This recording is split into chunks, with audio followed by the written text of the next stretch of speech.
तो ओम जाप है ब्रह्म का, सरपुरुष का, जो 21 ब्रह्मांड का स्वामी है।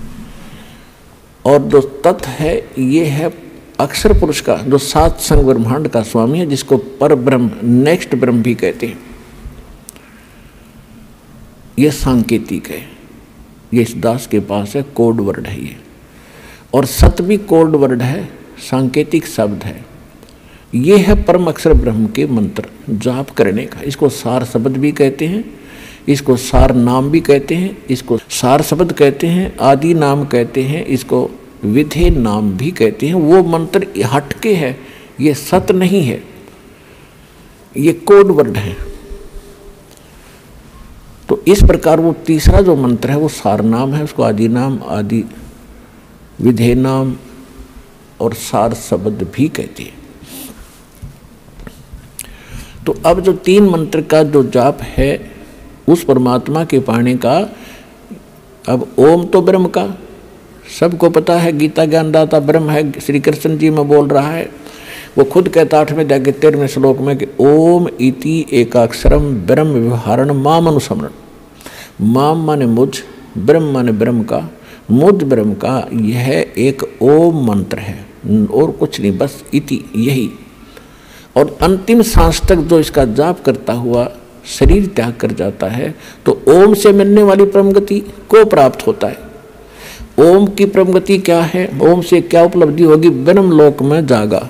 ब्रह्मलोक में श्रीमद् देवी भागवत 7वां स्कंध 562 और 63 पृष्ठ पे स्वयं देवी जी कह रही है, हिमालय राजा को ज्ञानोपदेश कर रही है और ब्रह्म का स्वरूप बता रही है कि उस ब्रह्म का ओम नाम है।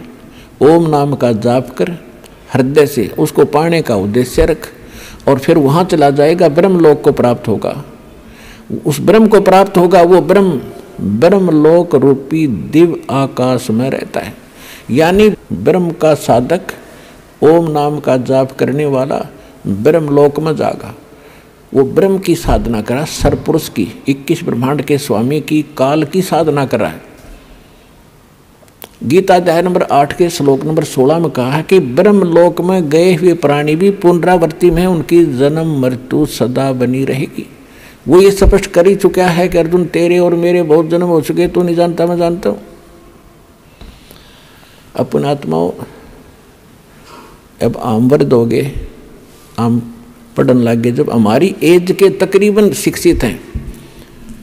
और नहीं तो आजकल अक्षर ज्ञान वैसे भी करा दिया बुढ़ों को सरकार ने प्रौढ़ शिक्षा के माध्यम से। और आज 90% बल्कि 95% बच्चे इंटेलिजेंट हो चुके हैं। अब दास आपको ये सदग्रंथ पढ़ा रहा है, आप समझने योग्य बनाए भगवान ने पहले, और फिर ये ऐसे इंस्ट्रूमेंट दिए, टीवी चैनल परमात्मा ने बनवाए, इंटरनेट बनवाया, प्रोजेक्टर बनवाए, और ये इलेक्ट्रॉनिक मीडिया मालिक ने दिया। अभी तक तो ये मीडिया वाले इसका दुरुपयोग कर रहे हैं भगवान की दी हुई वस्तु का। ये सारा दिन अटपट दिखावें, गंदी फिल्म दिखावें, झूठी साची खबर फैलावें, और जब इनकी बुद्धि ठिकाना आवेगी, जब इनको झटके देगा मालिक, तो जनता जागेगी। सुबह उठते हैं बकवास दिखावें टीवी में, सामने सो जा बकवास देखें, राम नाम का कि तो जिक्र नहीं। ये संसार बिगाड़ दिया, सभ्यता खराब कर दी इन्होंने।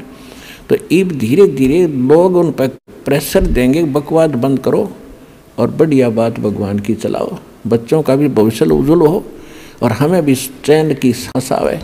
एक तो राम नाम की कथा सुने, सुबह उठते हैं किसी टीवी चैनल पे और सुनते हैं तीन अन्य नकलियों की अटपट बक बक, उस सिर न पैर उनका, ना को परमात्मा की कथा, परमात्मा की वाणी सुन ले तो हृदय में कसक होती है।